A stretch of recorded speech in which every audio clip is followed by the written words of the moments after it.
baik teman-teman, kembali lagi bersama aku Ira Rustenda di eh, channel YouTube aku ya dan tugas-tugas aku. Oke, sebelumnya perkenalkan dulu, nama aku Ira Rustenda dari Universitas Komputer Indonesia jurusan Teknik Industri dengan CP 067.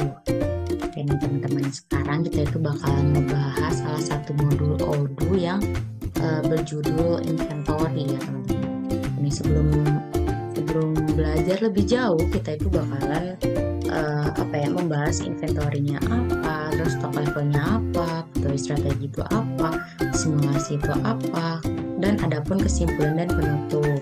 Oke nih, di sini tuh ada inventory. Inventory sendiri merupakan istilah untuk barang yang tersedia dari perusahaan. Biasanya ini tuh kayak persediaan gitu ya, inventory itu. Nah, contohnya itu kalau misalkan teman-teman di sini ngejual sebuah koran, maka yang disebut inventory-nya itu adalah korannya sendiri ya teman-teman. Jadi bukan gimana cara kalian mengantarnya ataupun alat apa yang digunakan untuk mengantarnya, bukan ya teman-teman. Tapi inventory di sini tuh berarti korannya sendiri. Oke, di sini juga ada stock level. Stock level merupakan batasan yang harus dipatuhi agar tidak terjadi overstock maupun kekurangan stok. Adapun batasan minimal dan maksimal stok yang harus ada di gudang penyimpanan. Nah, jadi kalau misalkan kita mau order stok pada vendor maupun manufaktur, nah vendor atau manufaktur itu harus memenuhi minimal ataupun tidak boleh melebihi maksimal yang sudah user inventory tetapkan gitu ya. Di sini juga ada portfolio strategi yang merupakan salah satu elemen penting dari sistem pergudangan. Hal ini karena portfolio merupakan proses perpindahan barang dari penerima ke lokasi gudang penyimpanan. Oke nih, untuk lebih lanjut dan agar teman-teman lebih paham, kita akan adakan simulasi. Tapi di sini untuk part 1 aku bakalan ngejelasin tentang inventory di bagian reportingnya. Oke nih, gak usah lama-lama, langsung aja kita ke ODU-nya ya. Teman-teman di sini bisa login dengan email dan password yang sudah teman-teman punya. Oke, kita langsung aja ke menu, terus cari modul inventory. Dan ini adalah tampilan dari modul inventory-nya. Kita lanjut aja ke reporting. Oke nih, di sini reportingnya itu kalau misalkan teman-teman gak mau aktifkan developer mode yang ada kumbangnya di sini, reporting di sini tuh cuma ada 3, yaitu stock, location, dan movie story. Tapi kalau misalkan teman-teman mengaktifkan developer mode yang ada kumbang atau baknya di sini itu, pasti teman-teman tuh kayak tampilannya kayak aku di sini ya, ada stock move sama valuation. Oke, langsungnya aja kita ke reporting stock. Oke, di sini tuh ada produk. Nah, produk di sini tuh di bawahnya itu nama-nama produk yang tersedia. Terus di sini juga ada unit cost. Nah, unit cost itu harga satuan dari produk ini. Sedangkan total value adalah unit cost dikalikan barang yang customer terima ataupun yang kita terima gitu. Sedangkan kalau on hand itu barang yang harus kita terima, sedangkan free to use adalah barang yang sudah kita terima gitu, ada di tangan kita ya teman-teman. Sedangkan kalau misalkan incoming itu barang yang akan datang. Kalau misalkan outgoing itu barang yang kita pesan kepada pihak manufaktur maupun vendor. Di sini juga ada historis, ada replacement, forecast, bahkan lokasi. Dan kita coba yang ini ya, history dulu. Nah, aku di sini ada large cabinet. Nah, historinya itu ini tuh biasa dari yang paling yang paling lama dulu deh, yang terbaru. Nah, di sini tuh terdapat produk quantity update-nya tuh mereka mendapatkan dari from virtual location-nya itu kepada warehouse stock-nya itu sebanyak 500. Nah, jadi ini tuh dari pihak vendor maupun dari pihak manufaktur mengirim kepada kita. Nah, kita itu disimpannya di warehouse stock sebanyak 500. Namun pada saat yang sama, pada hari dan jam yang berdekatan ini terdapat customer yang membeli stoknya sebanyak 50 dan 100. Jadi awalnya itu kita punya 500 nih, tapi karena dibeli oleh customer sebanyak 150 yang dijumlahkan akan menjadi 150, maka stok kita itu akan sebanyak 350 di sini ya teman-teman. Oke, kita lihat lagi. Oke, jadi kalau yang merah ini berarti yang dibeli atau yang kita kirim kepada customer, sedangkan yang hijau ini kita yang menerima dari manufaktur ataupun vendor. Oke nih, kita lanjut ke replacement. Tadi tuh yang yang ini. Oke, untuk replacement sini ada produk, terus ada lokasinya juga ada di mana, terus ada on hand-nya, terus forecast. Nah, forecast itu apa dah?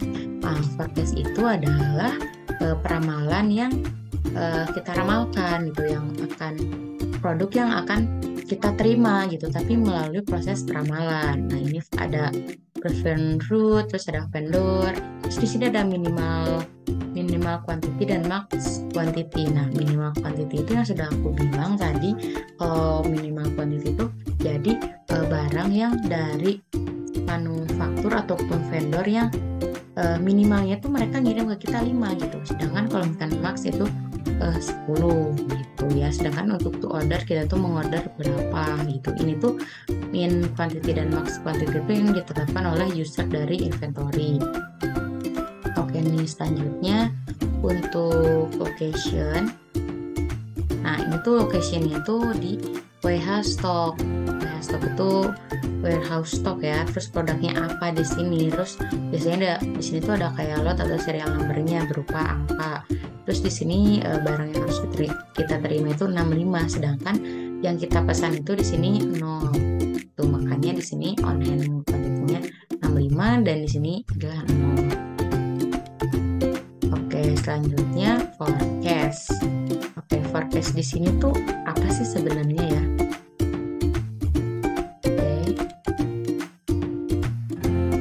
Forecast.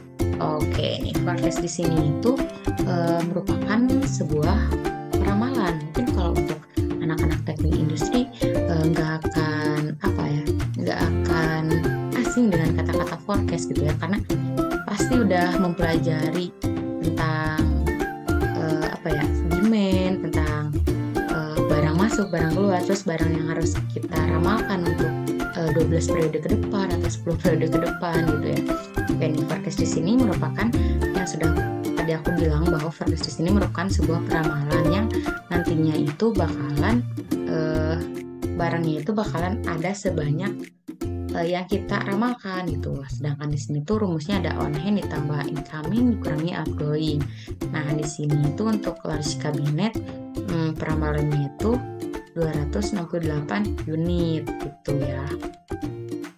Oke nih, selanjutnya kita akan membahas tentang reporting dari location. Oke nih, kalau misalkan location di sini itu pasti laporan tentang gimana sih gitu barang itu tuh, misalkan barang atau produk A itu disimpannya di mana sih. Nah, di sini teman-teman, kalau misalkan emang teman-teman udah mau bingung gitu secara manual, nah di Odoo ini ada untuk reporting atau laporan lokasi barang. Jadi kita tuh tinggal buka Odoo terus cari storage book di warehouse stock gitu. Nanti teman-teman tinggal koordinasi dengan pihak gudang apakah ada nih barangnya gitu. Oke, location di sini ada di warehouse stock, terus ada juga di warehouse stock shelf 2, adapun di shelf 1. Nah, itu produk. Nah, itu nama-nama produknya. Di sini juga ada lot atau serial number yang bisa berupa angka atau gabungan dari keduanya. Terus di location juga terdapat on hand quantity. Jadi yang kita miliki gitu. Di sini tuh ada large cabinet sebanyak 350 dan kita sedang memesan sebanyak 82 unit gitu.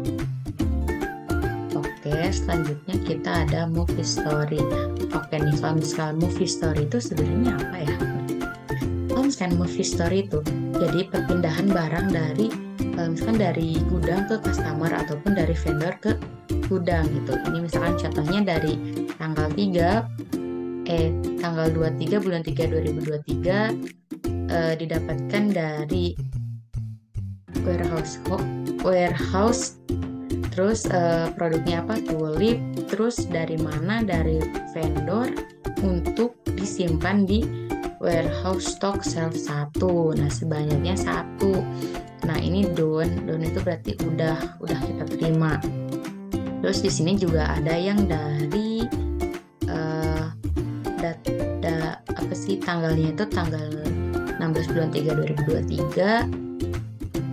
2023 dari produk quantity update. Terus produknya itu customable dash didapatkan dari inventory adjustment to warehouse stock, itu banyaknya 70, berarti itu juga dari vendor ke kita untuk disimpan di warehouse stock sebanyak 70. Sedangkan ini yang ada merah-merah ini itu berarti kalau misalkan yang merah itu dari warehouse out 007. Nah, produknya itu large cabinet didapatkan dari warehouse stock. Nah, untuk siapa? Untuk partner atau customer. Makanya di sini merah dan udah done. Terus di sini juga nggak done terus ya, ada available, terus ada partially available juga gitu teman-teman. Kita lihat selanjutnya. Oke, mungkin untuk pembahasan kali ini kita cukupkan di movie story. Mungkin untuk selanjutnya kita bahas yang lainnya, stock move atau valuation ya teman-teman. Dan jangan lupa tonton video aku satu lagi di part 2.